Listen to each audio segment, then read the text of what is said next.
지지율을 한번 봅시다. 그게 어제 날짜 지지율입니다.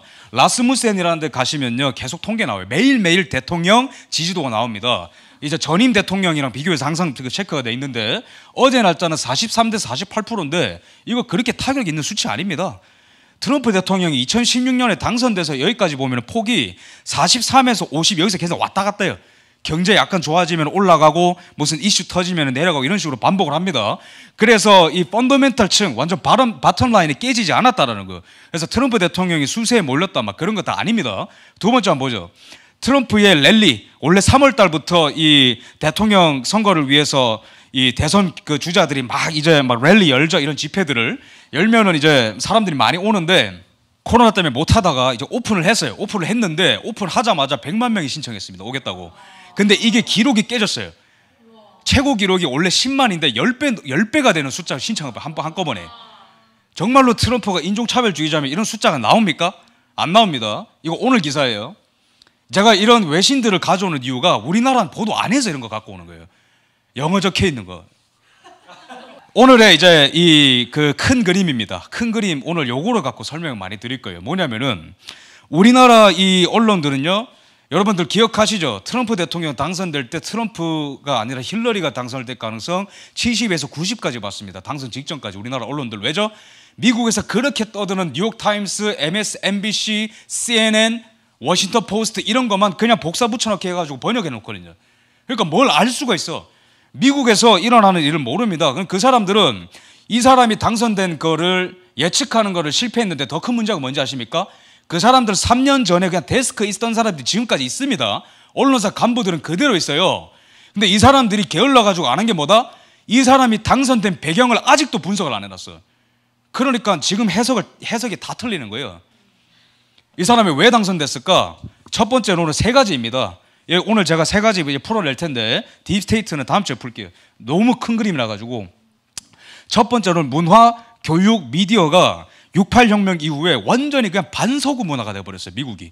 그래서 여기로부터 탈출하자. 첫 번째. 두 번째 외교, 뉴 월드 오더. 이건 뭐 다른 게 아니라 조지 허버트 워커 부시, 조지 W 부시 대통령의 아버지가 허버트 워커 부시죠. 이 사람이 이제 1990년에 이 신세계 질서를 내걸면서 외교 라인이 잘 보세요. 뉴 월드 오더인데 여기에 어폐입니다. 아메리칸 오더가 아니라 월드 오더예요. 세계를 위해서 미국이 존재한다 이렇게 돼버리면서 미국의 일자리와 미국의 밸류와 미국의 안보가 해외에 다 팔려나가는 거예요. 특히 중국한테. 외교가 큰 문제였습니다. 30년간 미국은. 세 번째로는 경제 안보. 이거는 중국과 관련된 건데 어쨌든 간에 이 세계가 미국이라는 나라를 갉아먹은 거예요. 미국의 안보, 미국의 경제, 미국의 밸류가 다 깎여서 나갔던 것이죠. 지난 한 반세기 동안. 그래서 이 사람이 미국 국기에 지금 키스하고 있는 겁니다. 이거 지키겠다고 CP에서 뽀뽀하고 있는데 그러면 이 사람을 만든 건 누구냐? 국민들입니다. 미국 언론한테 속지 않는 국민들, 미국 가치가 여전히 옳다고 생각하는 국민들, 미국이 못난 짓도 많이 했지만 그래도 좋은 면이 더 많다고 믿는 국민들이 만들어냈어요. 미국도 지금 95% 팍스뉴스 빼고는 팍스뉴스랑 몇 개 이제 뭐 작은 보수 매체 빼고는 전부 다 메인스트림 미디어가 이제 반 트럼프인데 좌파 우파 상관없이. 근데 그럼에도 불구하고 이 사람은 국민들이 뽑은 대통령이다. 그래서 우리나라 그 미국 정치학회에서 만든 트럼프는 어떻게 2016년 대선의 승리자가 되었나 그 책 굉장히 이제 잘 분석한 책에 보면은 다 이 이슈 때문에 국민들이 트럼프를 뽑았습니다. 그 다음에 두 번째 문제는 뭐다?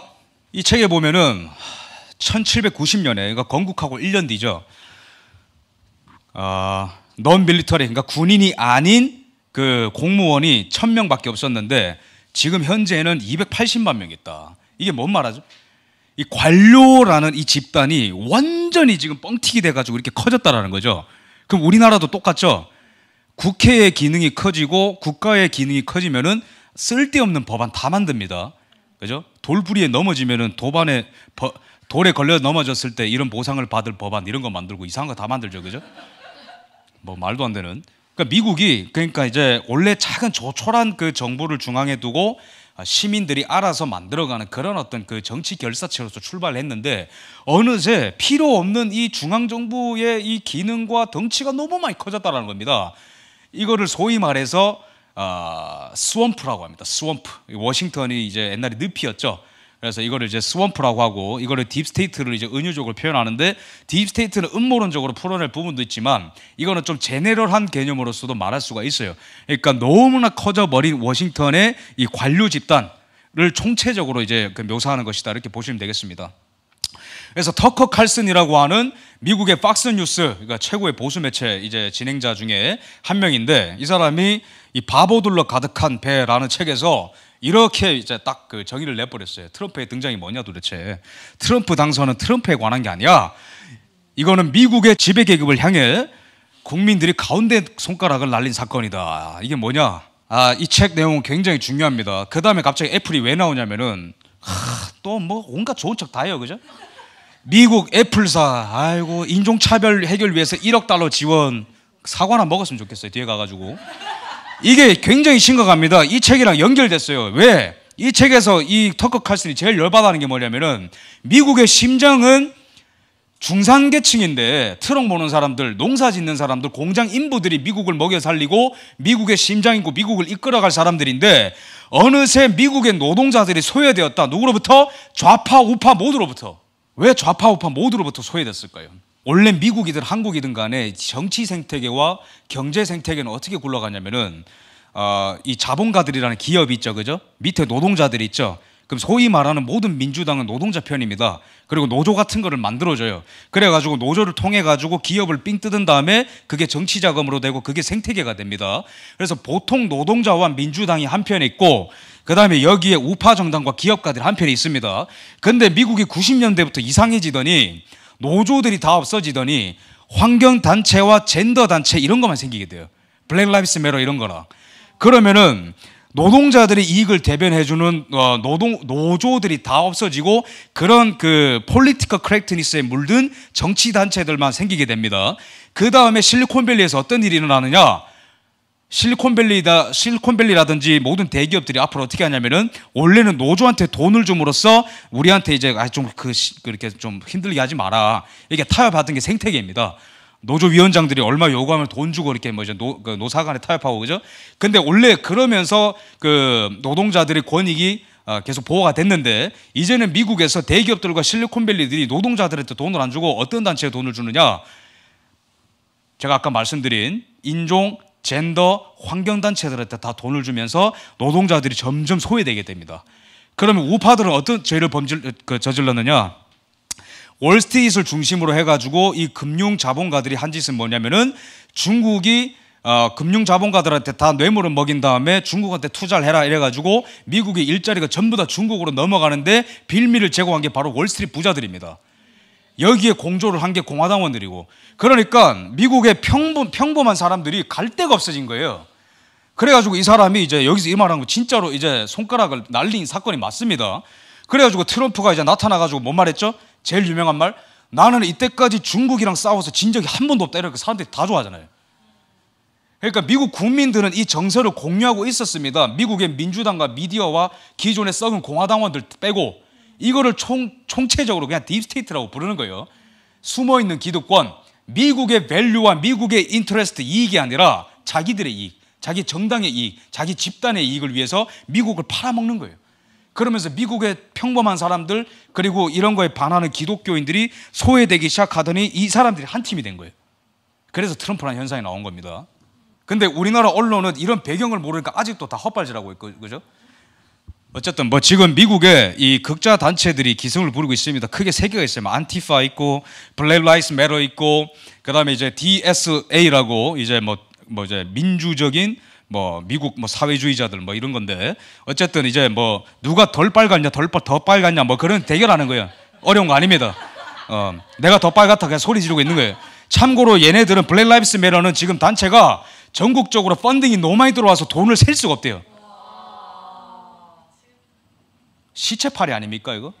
그 다음에 어쨌든 이거 딥스테이트 얘기인데 뭐 보기만 해도 토 나오죠. 이거는 제가 정말로 이제 범죄 짓던 소탕하듯이 지금 한 명 한 명 프로필 까고 보고 있습니다.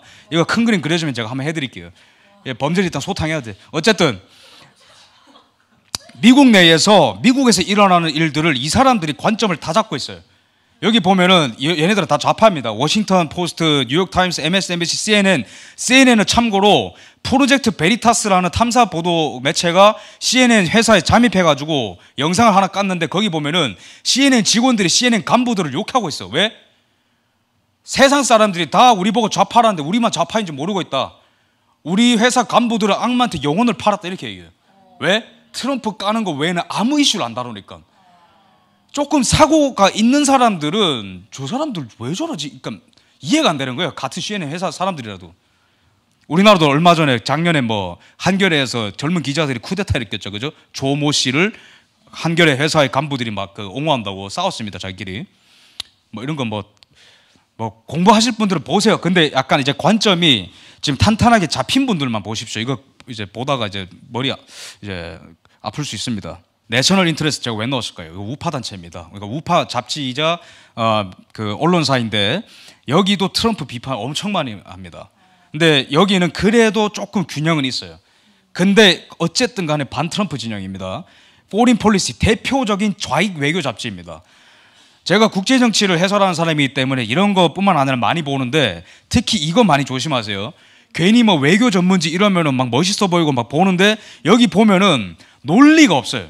트럼프를 까는데 논리가 없어. 그냥 트럼프는 잘못됐다라는 거를 연역적으로 박아놓고 시작합니다. 이게 무슨 학자들입니까? 뭐 제 말에 뭐 반박하실 분이 있으면 반박하셔도 좋습니다. 저는 이 잡지를 정말 오랫동안 봤기 때문에. 그 다음에 근데 어쨌든 여기도 이제 뭐 그 딥스테이트랑 연결된 CFR이라는 단체 밑에 있는 단체이기 때문에 어쩔 수 없어요. 그래서 여기서 광범위하게 반트럼프 관점이 형성되는데 문제는 얘네들이 이거를 필터링을 안 해요. 조선, 중앙, JTBC, KBS, ABC, SBS 전부 다 그냥. 그럼 이게 여과 없이 한국에 들어올 때 그냥 잘 모르는 사람들은 그냥 트럼프는 속된 말로 또라이인가 보다. 트럼프는 인종차별주의자인가 보다. 트럼프는 누구한테도 지지 못 받는 사람인가 보다. 그리고 또 뭐 무슨 트럼프를 까는 책 발간됐다. 트럼프의 뭐 재선이 위험하다는 뭐 그런 뭐 평론이 일각에 서 있다. 막 이런 식으로 기사 항상 마무리하는데 그래서 어쨌든 간에 이 구조가 매트릭스 구조입니다. 제가 저번 주에 교육 문화를 통해서 우리나라 다음 세대 청년들한테 세계관이 정해지고 제일 나쁜 거는 청년들에게 가치 판단을 강요하는 구조라고 했죠. 제가 이것도 똑같습니다.